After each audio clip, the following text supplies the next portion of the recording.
قرآن پاک کے حقوق میں سے میرے صاحب تیسرا حق ہے تعلیم قرآن. ہمیں صحیح قرآن پڑھنا آنا چاہیے. ناظرہ قرآن پاک، اس کے اگلا درجہ حفظ قرآن. جس طرح آج آپ کی آنکھوں کے سامنے 10 حفاظ قرآن کے سروں پر تاج سجائے جائیں، دستار بندی ہوگی.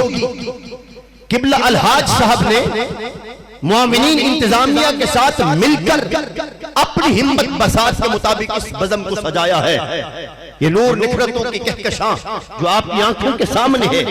لیکن جب کل قیامت کا دن ہوگا، مجمع محشر میں حضرت آدم صفی اللہ علیہ السلام سے لے کر قیامت کے آخری فرد تک اربوں کھربوں انسان اس میدان میں جمع ہوں گے. میرے کریم آقا علیہ السلام فرماتے ہیں کہ حافظ قرآن کو بلایا جائے گا، حافظ قرآن کو لایا جائے گا. قلدہ اللہ یوم القیامہ. ابھی دستار ہوگی، سند فراغت ملے گی، والدین خوشی سے پھولے نہیں سمائیں گے، رشتہ دار آئے ہوئے ہوں گے، گلوں میں مالائیں ڈالی جائیں گی، ہار پہنائے جائیں گے. یہ منظر بڑا چھوٹا ہے، وہ منظر کیسا ہوگا؟ سب انبیاء و مرسلین ہوں گے، ساری انسانیت جمع ہوگی. اللہ حافظ قرآن کو بلائے گا. قلدہ اللہ یوم القیامہ.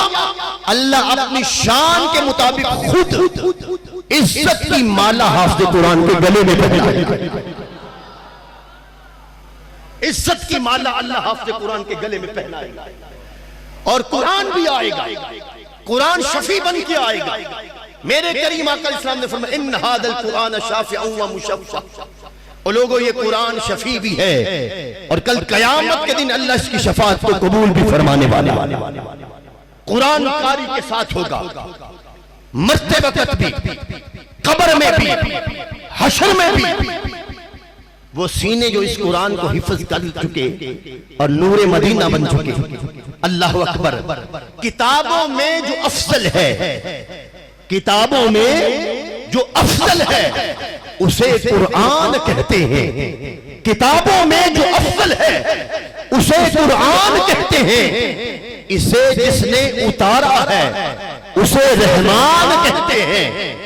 سنبھالے اپنے سینے میں جو اس کے 30 پاروں کو، سنبھالے اپنے سینے میں جو اس کے 30 پاروں کو، دہر والے اس کو حافظ قرآن کہتے ہیں. دہر والے اس کو حافظ قرآن کہتے ہیں. قرآن ہوگا، حافظ قرآن ہوگا، قرآن آئے گا. اللہ تعالیٰ سے ہم کلام ہوگا. یا رب میں تیرا کلام ہوں، اس بندے نے اپنے سینے میں مجھے محفوظ کیا. میرے مولا میں آج اس کا شفیع بن کے آیا ہوں. کریم رب فرمائے گا قرآن بول، ہم سن رہے ہیں. قرآن کہے گا اے اللہ میرے حافظ کو، میرے قاری کو عزتوں کی پوشاک پہنائی جائے، جنت سے پوشاک لائی جائے گی، جنت سے پوشاک لائی جائے گی، حافظ قرآن کو پہنائی جائے گی. قرآن پھر بولے گا مولا یہ ایک پوشاک ہے، ایک پوشاک اور پہنائی جائے، ایک جبہ اس کے اوپر اور پہنایا جائے، جنت کا جبہ لایا جائے گا، اس حافظ قرآن کو پہنایا جائے گا. آپ سب جانتے ہیں آج کسی کا بیٹا یا آج کسی کی بیٹی اعلیٰ ڈگری حاصل کر لے، وقت کا گورنر یا کوئی وزیر اعظم، وزیر اعلیٰ بلا کر اسے گولڈ میڈل پہناتے ہیں. کوئی ایک تقریب منعقد ہوتی ہے. ابھی میٹرک کا رزلٹ آیا ہے، آپ نے دیکھا جن طلباء و طالبات نے ٹاپ کیا ان کو وزیر تعلیم نے بلا کر کے انعامات سے نوازا. یہاں اعلیٰ سے اعلیٰ ڈگری پانے والے کو اسے نوازا جاتا ہے، ڈگری اسے تھمائی جاتی ہے، تغمہ اسے پہنایا جاتا ہے، اس کی کارکردگی پر اپریشیٹ اس کو کیا جاتا ہے. لیکن کیا شان ہے قرآن کی اور حافظ قرآن کی. میرے کریم آقا فرماتے ہیں قرآن بھی ہوگا، قاری بھی ہوگا، جنت کی پوشاک سے بھی زیب بند کر چکا ہوگا. گلے میں اللہ اپنی شان کے مطابق ہار بھی پہنا دے گا. اللہ تعالیٰ اس کے ماں باپ کو بھی بلا لے. حافظ قرآن کے ماں باپ کو لایا جائے، البس والداہ تاج یوم القیامہ ضوءہ احسن من ضوء الشمس۔ میرے سرکار فرماتے ہیں حافظ قرآن کے ماں باپ کو بھلا کر کے اللہ ان کے سروں پر اتنا منور اتنا روشن اللہ تاج رکھے گا جس کی روشنی کے سامنے سورج کی روشنی ماند پڑ جائے۔ فرمایا وہ سورج جو آسمانوں میں نہیں تمہارے گھر کے صحن میں اتر آئے، جتنی روشنی اس سورج کی ہوتی ہے اس سے بڑھ کر روشنی حافظ قرآن کے جو ماں باپ کو تاج پہنایا جائے گا۔ مثال دینے کے لیے کہتا ہوں، اس وقت میرے موبائل کی لائٹ کیا ہے؟ روشن ہے، نظر آ رہی ہے۔ اگر میں اس لائٹ کا مقابلہ اس لائٹ کے ساتھ کرنا چاہوں جس کی وجہ سے یہ سارا ماحول منور ہے، تو کیا کہیں گے کہ اس کی روشنی غالب ہوگی یا اس کی روشنی؟ اس کی لائٹ اس لائٹ کے سامنے ماند پڑ جائے گی، ہلکی پڑ جائے گی۔ اتنا بڑا سورج جو ساری کائنات کو چمکاتا ہے، روشن کرتا ہے، قربان جائیں قرآن کی عظمت کے، صدقے جائے حافظ قرآن کی شان کے۔ قیامت کا دن ہوگا، اللہ تاج پہنا کے رب مثال دے گا، فرمایا سورج کی روشنی اس کے سامنے ہلکی محسوس ہوگی جو روشنی ان تاجوں میں اللہ تعالیٰ پیدا فرمائے گا۔ اور پھر یہیں پہ ختم نہیں، یہیں پہ ختم نہیں، اللہ حافظ قرآن کو اختیار دے گا، اے حامل قرآن، اے قاری قرآن، اے حافظ قرآن، تیرے لیے آج پروٹوکول ہے، تیرے لیے آج اعزاز ہے، تیرے لیے آج عظمت ہے۔ مولا کیا فرمایا؟ تیرے خاندان کے تیرے ملنے والوں میں 10 وہ بندے جن کا نام اعمال کھل چکا، جن پر جہنم واجب ہو چکی، یہ حدیث پاک کے الفاظ ہیں، واجبت علیہم النار۔ ان 10 بندوں کی سفارش تجھے کرنے کا اختیار ہے جن پر جہنم واجب ہو چکی ہے۔ اے قاری قرآن تو اشارہ کرتا جا اور ساتھ میری قدرت کا نظارہ کرتا چلا جا، تیرا اشارہ ہوتا چلا جائے گا۔ ہم اس بندے کو جہنمی جو قرار پا چکا ہے، جہنم کی بجائے ہم اسے فردوس کے بالا خانوں کا وارث بناتے چلے۔ دنیا کی کوئی ایک ڈگری مجھے ایسی بتائی، لاکھوں کروڑوں خرچ کرنے والوں، آج اس دور کے اندر یہ جگہ کتنی مقدر والی ہے، کتنے نصیبے والے وہ گھرانے ہیں جن کے بیٹے یہاں پڑھتے ہیں، کتنے خوش بخت وہ لوگ ہیں جو یہاں پڑھنے آتے ہیں، جن کے سینوں میں قرآن کا نور بھرا جا رہا ہے، اور کتنے سعادت کے والے یہ ہستیاں ہیں جو پڑھانے بیٹھے ہیں۔ معاونین بھی کتنے سعادت مند ہیں۔ کل قیامت کے دن یہ حفاظ اکیلے نہیں جائیں گے، جنہوں نے مدرسوں کو مضبوط کیا ہوگا، تعاون کیا ہوگا، اللہ کے فضل سے وہ سخی بھی ان کے ساتھ۔ اب منظر آپ کی آنکھوں میں بن چکا، منظر کیا ہے کہ پورا مجمع حافظ قرآن کی شان کیا ہے کہ جنتی ڈبل پوشاک پہن کے کھڑا ہے، قرآن ساتھ کھڑا ہے، ماں باپ کو تاج پہنا دیا گیا، سفارش مانی گئی 10 بندوں کو اس کے کہنے پر جہنم سے جنتی بنا دیا گیا۔ مجھے آپ بتائیں آج کسی گھر کو آگ لگ جائے، اللہ نہ کرے، اور اس گھر کے اندر ایک بچہ ہو تو سارا گھر آگ کی لاٹوں میں لپٹ جائے، اور کوئی شخص اپنی جان پر کھیل کر اس آگ لگے گھر میں سے اس بچے کو بچا کے لے آئے، تو کتنا بڑا محسن ہوگا۔ وہ خاندان کبھی اس کے احسان کو کبھی بھلا سکتا ہے؟ جن کے بیٹے کی جان کو بچایا وہ کتنے خوش نصیب، وہ کتنا خوش نصیب کہلائے گا۔ لوگ اپریشیٹ کریں گے، لوگ کہیں گے تو مسیحا ہے، تو نجات دہندہ ہے، تو نے ایک جان بچائی ہے، تیرا بڑا کردار ہے، تجھے تو انعام ملنا چاہیے۔ الیکٹرونک میڈیا پہ چھا جائے گا، پرنٹ میڈیا پہ آ جائے گا، سوشل میڈیا پہ وائرل ہو جائے گا، بڑا مرد میدان ہے، بڑا دلیر ہے، بڑا جری ہے، آگ میں سے ایک معصوم ننھی جان کو بچا کے لے آیا ہے۔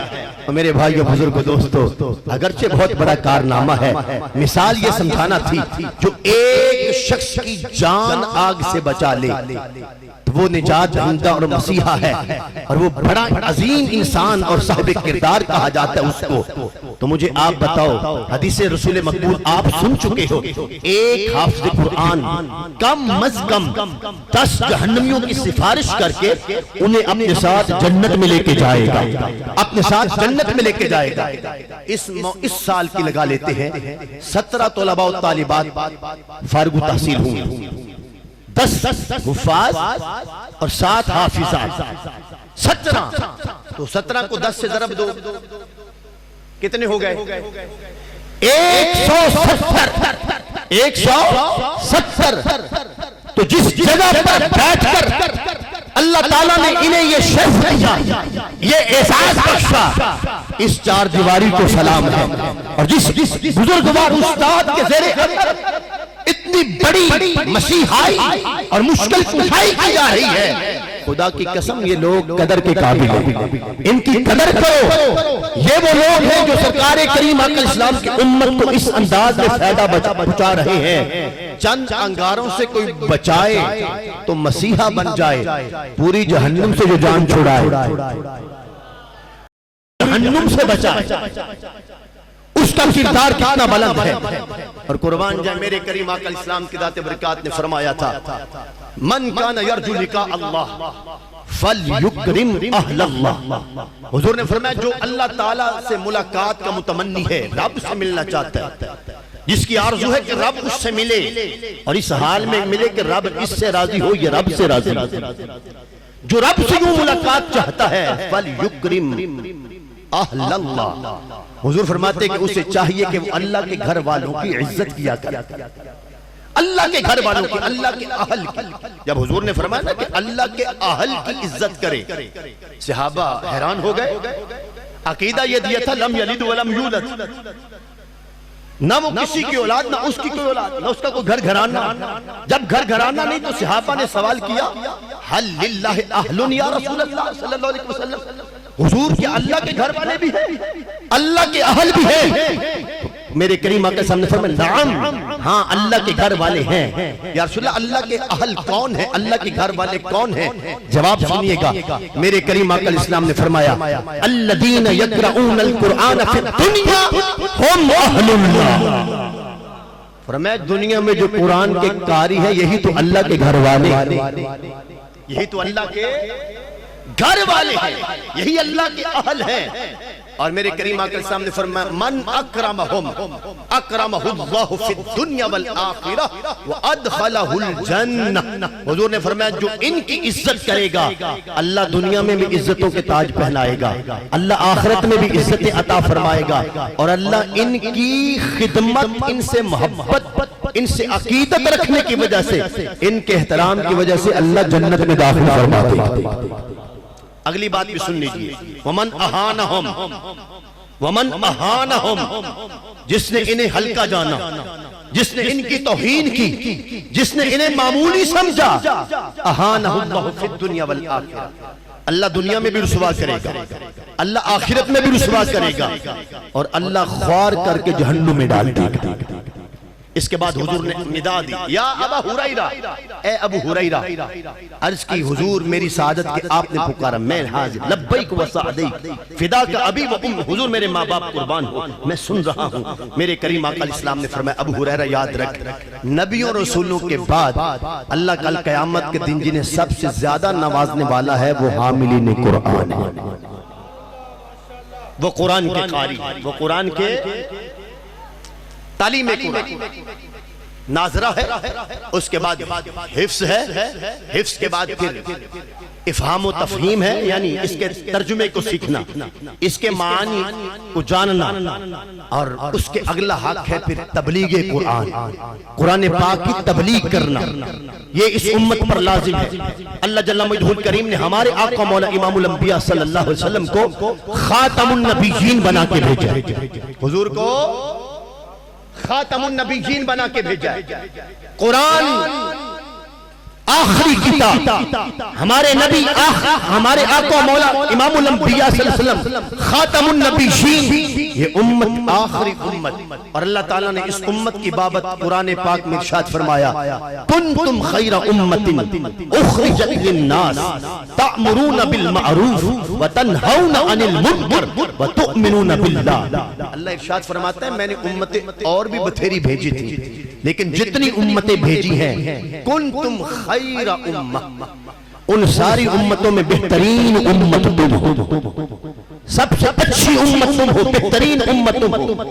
دلیل کیا ہے؟ تأمرون بالمعروف، تم نیکی کا حکم دیتے ہو، وتنہون عن المنکر، اور تم برائی سے روکتے ہو۔ قرآن پاک پر تعمیل عمل کرنا یہ اس قرآن کا حق ہے کہ اس کے احکام پر عمل کیا جائے۔ قرآن پاک کا حکم ہے اعدلوا ہوا اقرب للتقوی، عدل سے کام لو، انصاف سے کام لو، یہی تقوی کے زیادہ قریب ہے۔ میرے کریم آقا الاسلام کے آخری سال میں تشریف لانے والے وہ یمن کے بادشاہ حضرت جریر رضی اللہ تعالی عنہ بادشاہ تھے، نسل در نسل بادشاہت جو ہے وہ ملی ہوئی تھی، تخت شاہی پر بیٹھتے تھے۔ جب سرکار کریم آقا الاسلام کے بارے میں سنا تو دل میں محبت نے انگڑائی لی کہ جا کر اس ہستی کو دیکھنا چاہیے۔ حضرت جریر یمن سے چلے، حضور کے صحابی سے تعارف سنا، یمن سے چلے مدینہ میں آگئے تھے، یمن کے کیا بادشاہ، یمن سے چلے مدینہ میں آئے، اور جب آ کر پہلی نظر چہرے بددہا کو دیکھا، جب حضور کی زلف عنبری کو دیکھا، رخ جیسے آئینے میں مصور سجا ہوا، ماتھے کی ہر لکیر پہ قرآن لکھا ہوا، آواز جیسے ہو نغمہ فطرت چھڑا ہوا، آغوش جیسے ہو در کعبہ کھلا ہوا، کانپے جلال عرش مزاج حلیم سے، جنت کو راہ جائے کبھی مستقیم سے۔ پہلی نظر دیکھا تو وہ اعظم چشتی نے کہا تھا کہ تو حجے میڈا محبوب نے بٹھا، جنوں ویہ کے چند شرماوے، ادھی راتی دن چڑھ جاوے، جے او مخت و نقاب ہٹاوے، تے جے او نکلے سیر چمن دی، سارا گلشن سیس نواوے، تے جے او ہاتھ پھلاں وچ رکھ دے، ہاتھ پھلاں تو ود جاوے، نین نشیلے مست رسیلے، وچ سونا کجل سہاوے، تے اکھ اگڑے تے انج پیا جاپے، جویں میں خانہ کھل جاوے، توبہ توبہ حسن سجندہ چاہت نہ چلی جاوے، تے بجلی ڈر دی لشک نہ مارے، متا بیعت بھی ہو جاوے، علم خدا نے اینا دیتا عقلاں وچ نہ آوے، تے عقل خدا نے اینی دیتی علماں وچ نہ آوے، کی اعجاز نظر وچ اوندی جو آوے وک جاوے، خلق اوندے نے مولئی دنیا کوئی ورلائی جان بچاوے، اعظم ایڈا سونا ماہی سانو کدرے نظر لا۔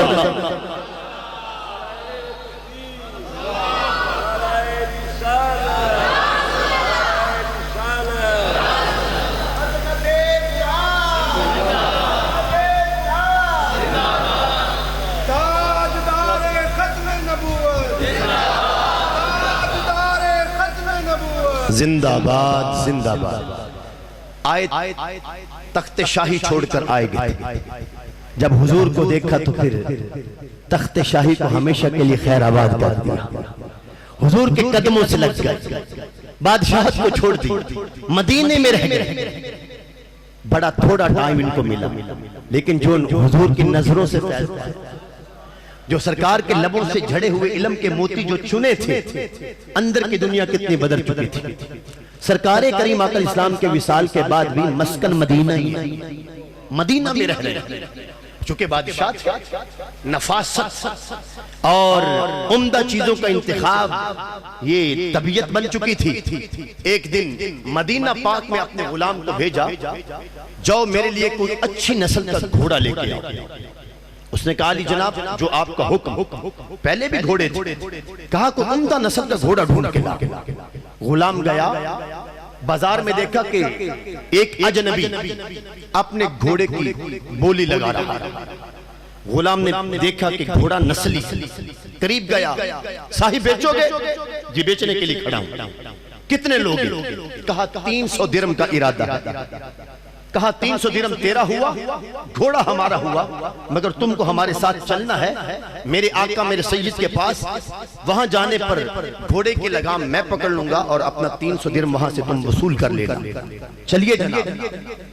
وہ گھوڑا غلام لے کر اور گھوڑے والے کو لے کر جناب حضرت جریر کی رہائش گاہ پہ آ گیا، مکان پہ آ گیا۔ توجہ سے سنیے، جس وقت غلام گھوڑا لے کے آیا، گھوڑے والا ساتھ ہے، دستک دی، آدھی جناب گھوڑا لے آیا ہوں، مالک بھی ساتھ ہے، اگر جناب کو میرا انتخاب پسند آئے تو قیمت ادا کر دیجئے گا۔ جناب حضرت جریر نکلے، گھوڑے پہ نظر ڈال لی، وہاں سے نظر ہٹا کے مسکرا کے اپنے غلام کو دیکھا، کہا تیرا انتخاب بہت اعلیٰ ہے، بہت اعلیٰ انتخاب ہے۔ کہا بندہ نوازی، آپ کی کرم نوازی ہے، آپ کے قدموں میں رہتا ہوں، آپ کی چوائس سے کسی حد تک واقف ہوں میں، اس لیے اس کا انتخاب کیا۔ حضرت جریر نے گھوڑے کے مالک سے پوچھا کتنے کا ہے، قیمت کتنی ہے؟ اس نے کہا عالی جناب 300۔ کتنی؟ 300 درم۔ اور میں نہیں، تیرا گھوڑا اس سے مہنگا ہے، تیرا گھوڑا اس سے مہنگا ہے۔ اجنبی تھا، پردیسی تھا۔ اب یہ روایت میں نہیں کہ وہ گھوڑے کا مالک مسلمان بھی تھا یا نہیں تھا، اسے ضرورت تھی، وہ بیچنے آیا کہ مدینے کے بازار میں مول اچھا لگ جائے، قیمت اچھی مل جائے۔ حضرت جریر نے فرمایا کہ تیرا گھوڑا اس سے مہنگا ہے۔ اس نے کہا عالی جناب پھر آپ 400 دے دے، فرمایا اس سے بھی مہنگا ہے، آپ پھر 500 عنایت کر دیں۔ فرمایا نہیں، شاید تجھے اس گھوڑے کی نسل کا پتہ نہیں، تیرا گھوڑا اس سے بھی مہنگا ہے۔ گھوڑا بیچنے والا حیران ہے، خریدنے والا کہتا ہے اس سے بھی مہنگا ہے۔ بات کہاں پہ جا کے رکی؟ جب اس نے بات بڑھتے 1200 پہ پہنچی۔ کتنی؟ 1200 درم پہ جب پہنچی تو حضرت جریر فرمانے لگے ہاں اب تیرے گھوڑے کی قیمت مناسب ہے، تیرا گھوڑا کم از کم 1200 درہم کا ہے، یہ نسلی گھوڑا ہے، تجھے اس کی خبر لگی۔ گھوڑے والا آنکھوں میں آنسو لے آیا، کہہ رہا پہلا خریدار دیکھا، پہلا خریدار دیکھ، کہاں 300 اور کہاں 1200، عالی جناب معاملہ کیا ہے، یہ انداز کیسا ہے آپ کا خریداری کا؟ تو آنکھوں میں آنسو آ گئے، کہا تو نہیں جانتا ماہ مدینہ کے قدموں میں ہم نے انصاف سیکھا، ہم نے اپنے نبی سے عدل کرنا سیکھا ہے، مجھے اپنے نبی کے قدموں میں زیادہ رتب نہیں ملا، لیکن جتنے ماہوں سال مجھے آمنہ کے لال کے قدموں میں بیٹھنے کا موقع ملا ہے، میں نے اپنے نبی سے عدل کا ہے، اگر میں آج عدل نہ کرتا تو اپنے نبی سے وفا نہ کرتا، اپنے نبی سے وفا نہ کرتا۔ اور صاحب یہ میرے کریم آقا الاسلام کی سیرت کے چمکتے باب ہے، اللہ اکبر کبیرہ، پھر اللہ تعالیٰ کی ذات ببرکات دینداروں کو عظمت کتنی عطا فرماتا ہے۔ یہ سفر المظفر کا مہینہ آپ جانتے ہیں کہ اس پورے بر اعظم پر وہ صوفیہ کرام علماء ربانیین جن کے جہد مسلسل کے نتیجے میں اللہ تعالیٰ نے اسلام کو غلبہ عطا کیا، دین حق کا پرچار ہوا، جو اپنی ذات میں پوری کائنات تھے، جن میں سے کسی ایک ہستی کی طرف اگر نظر کی جائے حضور داتا صاحب کو دیکھو، داتا گنج بخش فیض عالم کو دیکھو، کون کہتا ہے کہ ایک ذات ہے تو، کون کہتا ہے کہ ایک ذات ہے تو، خدا کی قسم پوری کائنات ہے، پوری کائنات ہے۔ اللہ اکبر، سیدی اعلی حضرت مجدد دین و ملت حضرت شیخ احمد سرہندی فاروقی رضی اللہ تعالیٰ عنہ مجدد الثانی تاجدار گول ڈھولوی مہر علی شاہ صاحب، ان بزرگان دین کے اس مہینے کے اندر آراس منعقد ہوتے ہیں، عرس منائے جاتے ہیں اولیاء کرام کی۔ آج کے اس پرفتن دور کے اندر میں اس حدیث پاک پہ اپنی گفتگو کو ختم کرنا چاہوں گا، حدیث پاک تھوڑی طویل ہے۔